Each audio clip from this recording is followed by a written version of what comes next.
라오디게아 교회에게 주시는 말씀은 이제 소아시아 교회 7교회에게 주시는 마지막 말씀입니다. 오늘 새벽에도 특별히 7교회에게 끝에 항상 말씀하시기를 귀 있는 자는 성령이 교회들에게 하시는 말씀을 들을지어다, 이 말씀으로 마치세요. 오늘 시간에도 저와 여러분에게 성령의 귀가 우리에게 말씀을 주셔서 우리가 귀를 열고 하나님의 말씀을 듣고 또 말씀대로 순종했으면 좋겠습니다. 라오디게아 교회는요, 기원전 260년에 건설된 도시입니다. 그래서 그 이름 자체가 안티오코스 2세가 자기 아내의 이름 라오디케라는 아내의 이름을 따서 라오디게아 교회로 세웠습니다. 이 라오디게아는요, 그 대표적인 신이 각 도시마다 주신이 있었습니다. 그 주신의 신전들이 있었는데 우리가 잘 아는 제우스, 올림포스 12신, 그리스의 가장 중요한 신 이 제우스가 라오디게아의 그 도시의 가장 중요한 도시의 신이었어요. 그만큼 제우스가 도시의 신이고 신전이 있다는 것은 그만큼 그 도시가 중요성을 가지고 있다는 거죠. 이 라오디게아는 아주 부유한 도시입니다. 상업적으로도 부유한 도시였고, 그리고 의학이 많이 발달해서 병원이 있었고, 또 안과가 아주 유명했던 도시가 라오디게아입니다. 그러니까 이 라오디게아는 이런 상업적인 도시, 의료가 발전된 도시, 또 온천이 아주 유명했던 도시, 또 셀루케스 왕조 때는 이 사법기관, 사법도시로 유명했던 도시가 이 라오디게아 교회입니다. 왜 이렇게 라오디게아가 중요한 도시, 이런 중요성을 갖고 있느냐라고 이렇게 앞에서 서두에서 얘기하냐면, 오늘 말씀에서 이 라오디게아의 그 중요성에 대해서 예수님께서는 오히려 책망거리에 대한 비유로 이렇게 말씀을 하고 있는 거죠. 먼저 오늘도 예수님은 누구인가, 우리 예수님께서 자신에 대해서 소개를 할 때 7절에 이렇게 소개합니다. 우리 7절 다시 한번 같이 읽어볼까요? 라오디게아 교회의 사제에게 편지하라. 아멘이시오, 충성되고 참된 증인이시오, 하나님의 창조의 근본이시니가 이르시되. 라오디게아 교회에게 우리 주님께서 편지하시는데 자신을 누구라 말씀하시냐면 아멘이시오. 먼저 이렇게 합니다. 아멘. 어떻게 아멘일까, 이런 생각을 해보죠. 왜 우리는 매일같이 아멘, 기도 끝나고 아멘 하잖아요. 근데 이 아멘은 이사야서 65장 16절의 말씀에 근거해서 아멘이란 말씀이 나오는 거예요. 여기에 보면 진리의 하나님, 이사야 65장 16절에 보면 진리의 하나님이다, 이렇게 나오게 됩니다. 하나님에 대해서 진리의 하나님이라 이렇게 소개되는데, 히브리어 원문에 보면 아도나이 아멘이라고 나와요. 그러니까 아멘의 하나님, 아멘의 하나님이, 아멘의 여호와께서 이사야서 65장 16절 이렇게 소개되고 있습니다. 이 아멘이라고 하는 것은 진실로 그렇다는 얘기입니다. 맞다라는 얘기입니다. 그래서 예수님께서는 또 활동하시면서 말씀하실 때 아주 중요하고 중요한 것들, 그래서 중요하고 확실한 것들 강조하고 싶을 말씀이 있을 때마다 내가 진실로 너에게 이르노니, 이렇게 표현하잖아요. 진실로. 이게 트루스가 아니라 아멘입니다. 헬라어로 아멘. 아멘, 아멘. 내가 아멘 하면 내게 이르노니, 이런 얘기예요. 그러니까 진실로 아멘, 아멘. 확실하게, 분명하게, 그리고 예스라는 의미 갖고 이 말씀을 예수님께서 아멘을 하셨습니다. 그래서 이 진실로 아멘이라고 하는 것은 바로 참된 증인, 그 다음에 나오는 참된 증인과 연결이 돼요.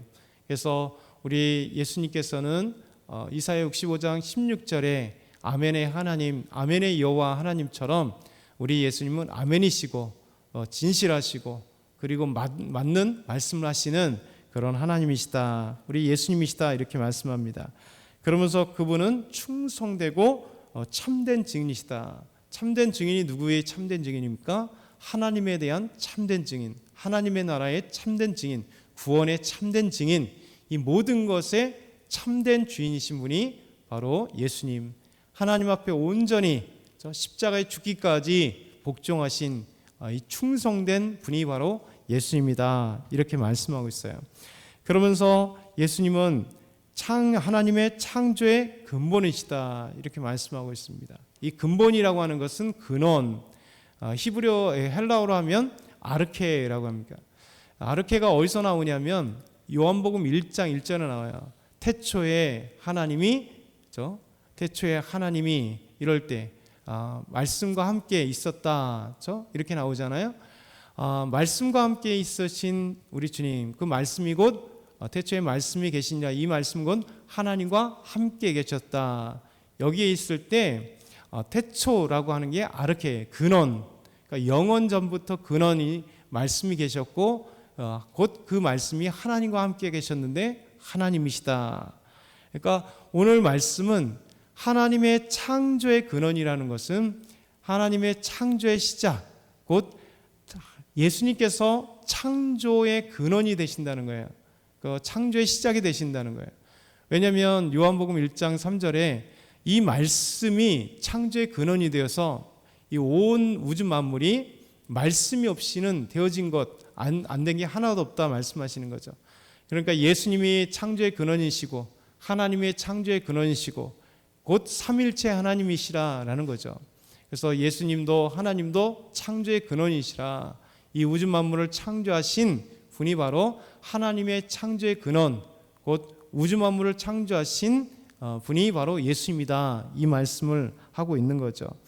그래서 예수님이 누구신가? 본인에 대해서 아멘이시고 충성되고 참되신 증인이시고 하나님의 창조의 근원이 되시는 우리 예수님께서 라오디게아 교회에게 편지를 합니다. 소아시아 7교회 보면 잘된 칭찬하는 면과 잘못한 면을 이렇게 두 가지씩 항상 얘기하잖아요. 근데 라오디게아 교회만큼은 칭찬하는 내용이 없습니다. 오직 주님께서 책망하시는 말씀만 있는 거죠. 그래서 이 말씀이 어떤 것인가? 15절과 16절 한번 같이 볼까요? 15절과 16절 시작. 내가 내 행위를 아노니 내가 차지도 아니하고 뜨겁지도 아니하도다. 내가 차든지 뜨겁든지 하기를 원하노라. 내가 이같이 미근미근하여 뜨겁지도 아니하고 차지도 아니하니 내 입에서 너를 토하여 버리리라. 아멘. 우리 오늘 말씀하시는데 15절과 16절은 내가 내 행위를 안다. 근데 차지도 않고 뜨겁지도 않다. 이렇게 말씀하세요. 그래서 내가 차든지 뜨겁진데 하라. 네가 미지근하면 토하여 내쳐 버린다. 이렇게 말씀하고 있는 거죠. 우리 신앙에서는 양극단이에요. 미지근함은 없습니다.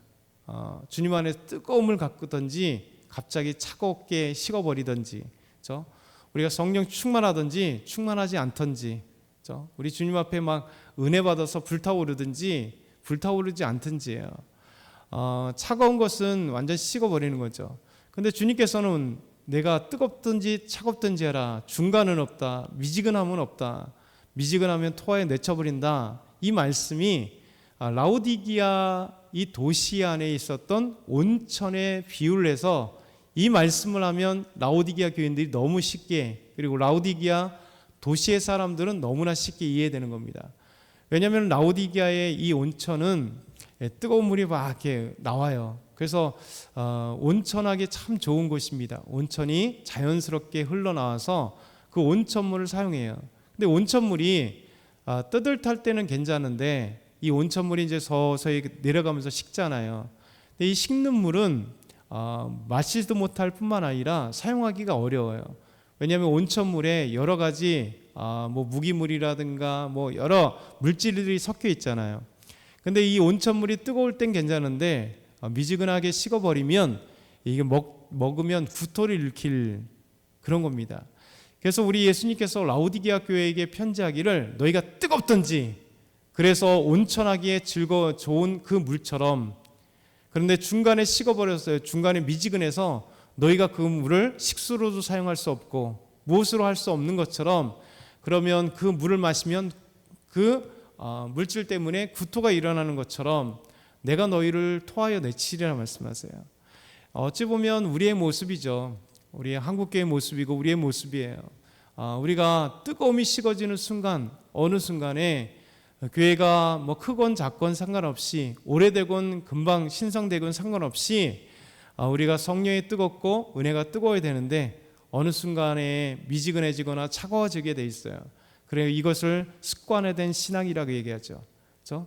미지근해가지고 분명히 신앙생활 하는데 우리가 오해하는 겁니다. 뜨겁지 않으면 어떻게 오해를 하냐면 나는 믿음이 있거니, 나는 이만한 믿음이 있어, 나는 주님께 충성하고 있어. 근데 실제 보면 뜨거움으로 하나님 앞에 믿음 생활하는 게 아니라 습관적으로 하는 거예요. 습관적으로. 그러니까 우리가 습관적으로 하는 게 오히려 우리를 가장 마취한다 그러잖아요. 우리가 수술할 때 마취하면 느끼지 못하잖아요. 그러니까 우리의 심령을 마취시키는 겁니다. 그래서 만족하는 거예요. 내가 이만큼이 됐어. 내가 이만큼 하나님께 기도하면 됐고, 내가 이만큼 하나님을 섬기면 돼. 근데 주님께서는 그러하지 않습니다. 그것만큼 가장 무서운 신앙은 없다는 거예요. 미지근한 신앙이라는 거죠. 뜨뜻미지근해서 사람들이 볼 땐 분명히 열심히 하는 것 같으나, 스스로는 착각을 열심히 하는 것 같으나 주님 보실 때 아니야. 너는 지금 미지근한 신앙이야. 너는 뜨뜻미지근해서 정말 이것도 아니고 저것도 아닌 그런 거야 라고 말씀하시는 거예요. 라오디게아 교회가 그런 거예요. 분명히 주님 앞에 예배를 드리고 있으나 주님께서는 보실 때 너는 토해내치는 그런 물과 같은 온전한 신앙이 아니야. 온전한 예배가 아니야. 너희들의 행위가 온전하지 않아. 그렇게 말씀하시는 거죠. 그러면서 그들은 또 계속해서 17절과 18절 보면 이렇게 얘기합니다. 우리 17절과 18절 마지막으로 한번 읽어볼까요? 시작. 내가 말하기를 나는 부자라 부유하여 부족한 것이 없다나 내가 곤고한 것과 가련한 것과 가난한 것과 눈먼 것과 벌거벗은 것을 알지 못하는도다. 내가 너를 권하노니 내게서 불로 연단한 금을 사서 부유하게 하고 흰 옷을 사서 입어 벌거벗은 수치를 보이지 않게 하고 안약을 사서 눈에 발라 보이게 하라. 변화되지 않는 사람들은 뭡니까? 자기가 부족함을 모르는 거예요. 내가 주님이 계셔야만 하는 사람인 것을 모르는 거죠. 내가 죄인이라는 것을 모르는 겁니다. 내가 주님께서 주시는 은혜만이 내가 살아난다는 것을 모르는 거예요. 이 라오디게아 교인들은요, 이 자만하고 그냥 형식과 습관과 그냥 그 매몰되어서 그냥 우리는 이만하면 족하지라는 거예요. 스스로 뭐라고 했냐면 우리는 부자라는 거예요. 재정적으로 안정되고 교인들도 안정되고 우리는 뭐 부족함이 없어. 우리는 부자야 라는 거예요. 이 자만하고 만족하는 것. 근데 여러분 이게 신앙의 가장 위험한 독소예요. 우리는 항상 아무리 성령 충만하고 은혜 충만하고 열심을 내도 하나님 우리가 부족합니다. 하나님이 주시는 능력으로 우리가 하는 것이지 우리는 부족합니다. 하나님의 은혜 없이는 안 됩니다. 하나님 저에게 우리의 성령을 거두지 마시옵소서. 하나님 항상 저희들에게 은혜를 주십시오. 하나님 우리에게 성령의 충만함을 항상 주십시오. 우리는 연약합니다라고 고백하는 분들에게 하나님은 더 크신 성령의 역사가 일어나고 은혜가 일어나고 하나님께서 우리에게 기적을 베푸세요. 이 라오디게아 교회처럼 나는 부자야, 나는 괜찮아, 우리는 괜찮아, 우리는 더 이상 공고한 것이 없어. 그렇지만 여러분 부족함이 없다라고 하는 그 순간 그들은 영적인 부족함이 있는 거예요. 그렇죠? 그래서 예수님께서 진단하기를 너희는 부자라고 얘기하지만 가난한 것이 우리는 없다라고 얘기하지만 실제로 영적으로 뭐라고 얘기합니까? 공고해진다는 거예요. 사실 그들은 영적으로 공고함에도 불구하고 그들은 마취가 되어서 영적 공고함을 못 느낀다는 거죠. 그들은 가난했습니다. 가난합니다. 그들은 영적인 눈을 가려버렸어요. 그것은 벌거벗고 있는데 그들은 영적인 벌거벗음을 알지 못하는 거예요. 얼마나 부끄러워요.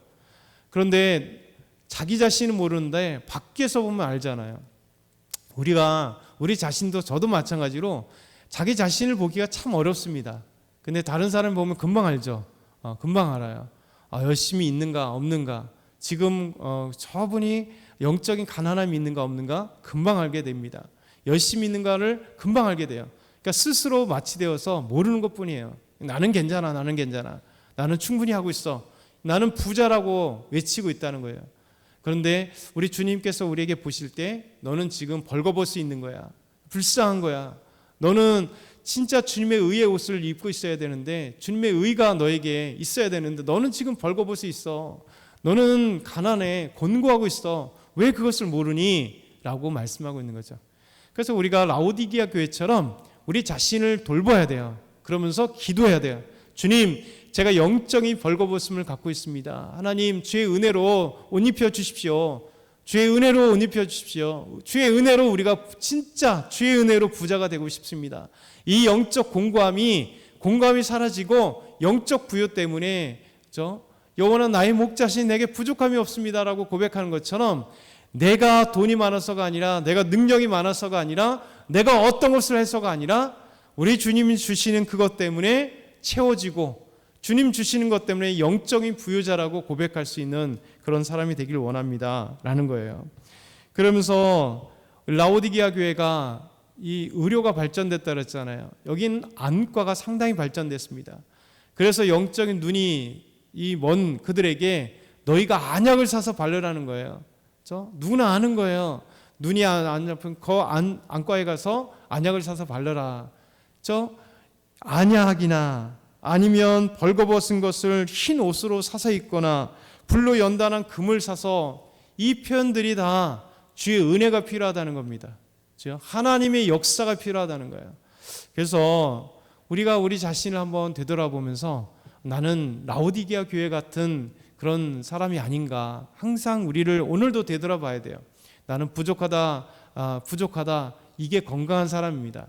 나는 부자야, 나에게는 부족함이 없어 라고 생각하는 뜨뜻미지근한 그런 그리스도인이 아니라, 주님 안에서 뜨겁게 주의 은혜가 필요하다, 나는 부유하지 않다, 오직 하나님의 은혜만이 나에게 가득하게 소망하는, 그럴 때 하나님 부유자로 만드시고 우리가 흰 옷을 입은 자로 만드시고, 또 영적인 눈이 가려진 게 아니라 영적인 눈이 띄어지는 하나님의 사람으로 오늘도 저와 여러분이 이 새벽을 깨울 줄 믿습니다.